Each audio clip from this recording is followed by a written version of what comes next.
Hello, Chief. Good. Nice to see you again. Good seeing you. All right. You know, that dog shooting was well within the policy of your department. So I guess my question to you, is it in your policy to violate the Constitution? I'm not sure if you watch any of the video. I think in live released. You know, I did listen to the video, and I actually have the, you know, all the transcribed it all here, you know. So, I mean, some of the stuff in here that he said is disturbing. So, you know, I mean, in those situations, those transpire quickly. Well, walking that entry, you realize that at the top of the steps was the door. The door had been removed, so there wasn't a door to the apartment. So he stopped and he banged on the door and announced. It's unfortunate we had to destroy the dog. I'm a dog owner myself. Right. We strive not to do that. I think they do a pretty good job with it, but unfortunately in certain circumstances, I wasn't in his shoes, and so we can't sit here and backseat quarterback. Did you go to the actual house and see the actual stairway and the you know, the actual setting that it took place in? I did not. Because where he was at, he had plenty of opportunity to retreat because that dog had to come down, you know, 16 or 17 stairs. And when you walk into their apartment, there's nothing there. It's just, you know, a little turnway up to the steps, and then it goes up, and then it turns back again this way. And there's a couple of doors there, and that's, you know, all of that is their apartment, including the area that he went in there. We didn't get that far up, so I don't know. So, and in the video, you can hear the dog running down the stairs, and as soon as it gets to him, you know, he shoots it. And he claims in his own words that the dog bit him. So, was he ever treated for any injuries at the hospital for the dog bite? Why the dog was trying to bite me? I'm not sure he stated that the dog bit me. No, his exact words. Why you shoot my dog, man? Fucking biting me, man.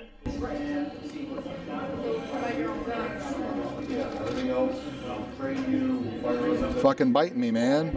Those are his exact words. Why you shoot my dog, man? Fucking biting me, man. And then later on, Eddie asks him, you know, why did you shoot my dog? Or you go, this isn't even my house. You just gonna come in here and shoot my dog? And he says, yup. It's not even my house, man. You gonna shoot my dog? Yep.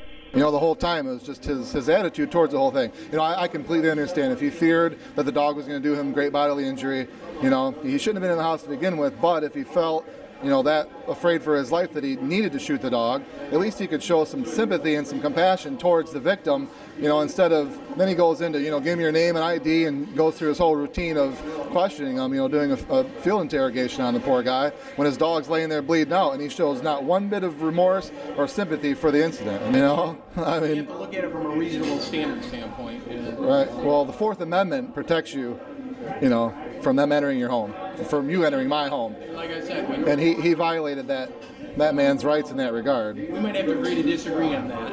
Well, no, the Constitution is the law of the land. You know, you have to follow it. Correct about that, but when you enter an area you think is a common area, and that's what he did, and he stopped and realized, and he knocked and announced it. He didn't go any further. He didn't conduct a search. Yeah, but he announced himself after he entered the residence. When he opened the door and walked into that common area. Yeah, and then you can hear him pause for one brief moment, and then knocks on the wall, and they say, you know, who the F is it? And then the dog, you know. And then in the police report it says that the dog came down the steps and he kicked at it and then it re-lunged at him. But if you listen to the video, you can hear that dog come down and he's still in stride.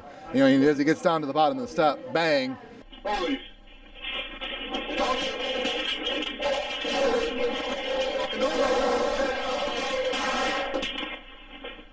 Why you shoot my dog, man? Fucking biting me, man.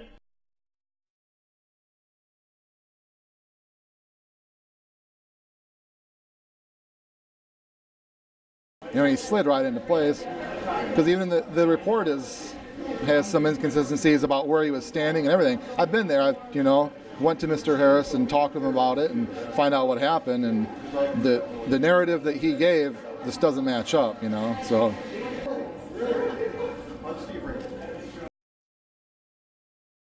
Hi, Steve. How are you? I met you in Jackson and Reed Grade. I think Mike Shirley was there. Okay. Well, I'm sorry to hear that. No, stop. Hello, I'm Brandon Vreeland. Okay. Nice to meet you. You know, medical marijuana or marijuana has not been on the topic of discussion for a long time because, again, it's something that if we find it, I mean, if you're moving 50 pounds of marijuana and you find it, that's an issue to me. If you've got a joint in your pocket, we got better things to do. I don't know that police officer out there that's what you feel out there. We don't have time for that. There's people getting dying of heroin overdoses, dying slowly over methamphetamine use, that type of thing. That's That's the way it is today, but not too recently. You know, people were going to jail for, you know, stems and seeds, and my brother got caught with a roach, and he faced charges. That was through Blackman, a completely different agency, but no doubt those things have, you know. But I'm glad to hear you say that, though. That's, you know, there are. Like this gentleman that was here we talked about, he said, what's the biggest issue for law enforcement in your career? And it's not my career, it changes because the world changes. It's Sure. perception this year, right now. Right. It's the perception of law enforcement. And that we need to correct that. Well, good to see you. Nice All right, to it was meet you. nice to see you too. Yeah, it's my pleasure. Jackson Coplock. All right, I'm the post commander, Jack. You're the post commander? Okay. I listen to the scanner from time to time, and I always hear when, anytime there's interaction with the community and with citizens, we're referred to as subjects. And I was wondering why we're referred to as subjects. If you look up the definition of subject in the dictionary, it says a person, you know, under the authority or rule of another. I set up a subject on TX. So how can we be labeled as a subject? I guess my first response is I've never really noticed. I mean, I think throughout my day-to-day job, I think I probably use a various terminology. I may say individual, I may say subject, I may say male, female. Right. I don't know if I have a standard response. Right. So one, I don't know if we use it in particular or is it used over dispatch. Is it something that's trained and taught you, like you refer to these people as this, and No, it's not a default phrase. So Right. to speak. I don't know if it's, to be honest, I've never even noticed it. Until 1311 can advise if you see his vehicle. We still have these subjects on TX. So I can't even tell you if that's unique to this area versus someplace else. I'm not saying, yeah, I know we use it. I Sure. have used, you know, hey, I got a couple subjects out here Right. that I'm going to talk to. Probably because we're trying to steer away from saying if it's a witness, a suspect, or an arrested, or a victim, we may not even know. right. And if it's a mixed, diverse group of people that we're going to talk to, sometimes we say that. We're going to go talk to a group of people. Right. I mean, I guess I don't know. I can say that I'm not aware of any of us linking it in the sense of the definition that you just described. Right. But subconsciously, if you're aware of a definition, even subconsciously, it would do something to you. You know, when you're referring to people in a certain way, just like if you were, you know, referring to them in a racial or another degrading manner, that those words still have, you know, an underlying current of control and authority.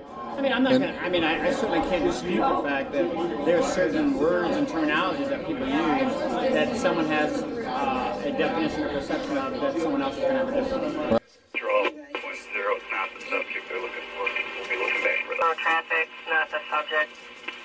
Right. I mean, just being a minority, I can tell you there's certain words that Sure. I don't like people to use Right. Exactly. and not think anything of it. Right. So, I mean, I hear what you're saying, so I'm not disputing that, but at the same time, I know if I use it, I'm certainly not using it In a derogatory manner. Yeah, I mean, it's, Right. it's not that. I mean, to be honest, if that was the case, there are a lot of other words that are very Sure. clear in terms of what you define. Right. Hello. How are you? I'm Brandon. Nice to meet you. The Doc Stater case, he came up to me the other day and said that he wanted to talk when this was all over, and I said, well, we can talk now, you know. Oh, in court? Yeah, when after court he came out really and... made that deputy nervous. Oh, really? Around the corner, because the woman he was with was like, you guys need to watch him, and he was like, he's around the corner. Like, I'm not. Were they worried about my safety? I don't know. Because I'm not a violent person. Yeah. I don't have cases in federal court that claim I use excessive force on people. I'm not a violent person. You know, I'm here for the truth, and you know, to seek actual true justice if it ever exists anymore. So that is pretty funny, you know. He approached me, you know, because he just wants to clear the record, but I don't know what he wants to talk about, you know.